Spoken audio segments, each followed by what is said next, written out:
দেখো এই ম্যাথটা দেখো, ম্যাথটা বলছে কোনো একটি সংখ্যার 25% যদি কমায় তাহলে সেটা হচ্ছে 225। ওই সংখ্যাটি কত শতাংশ বাড়ালে সংখ্যাটি হবে 390। বলছে কোনো একটা সংখ্যা, সেটা আমি জানি না, এই সংখ্যাটা যদি 25% কমিয়ে দিই তাহলে হচ্ছে আমার 225। এই সংখ্যাটাকে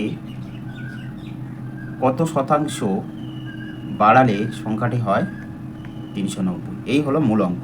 এবার এই অঙ্কটা করার জন্য তোমাদের কি করতে হবে, প্রথমে আমি সংখ্যাটা মনে মনে ধরে নাও, শর্ট ট্রিক্স করবো, মনে মনে ধরে নাও 100।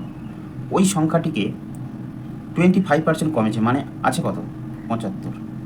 এই সংখ্যাটা সমান সমান কত বলে দিয়েছে আমার, 225। তাহলে এর সাথে কত গুণ করলে 225 হচ্ছে, 3। তাহলে মূল সংখ্যাটা কত হবে, যদি এখানে 3 গুণ করে দিই 300 হয়ে গেল মূল সংখ্যা, তাই না?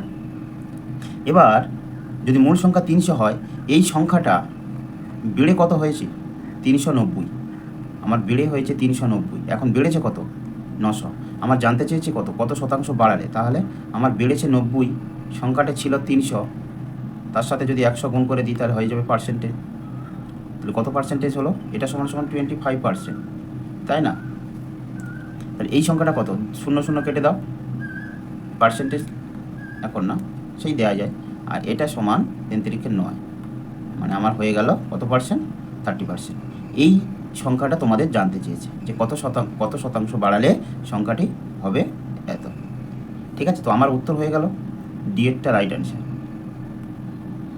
ঠিক আছে, ডিএডটা হয়ে গেল রাইট অ্যান্সার। চলো, এই টাইপের ম্যাথগুলো যদি তোমরা করতে চাও, অবশ্যই আমার পেজ যেটা আছে যে মা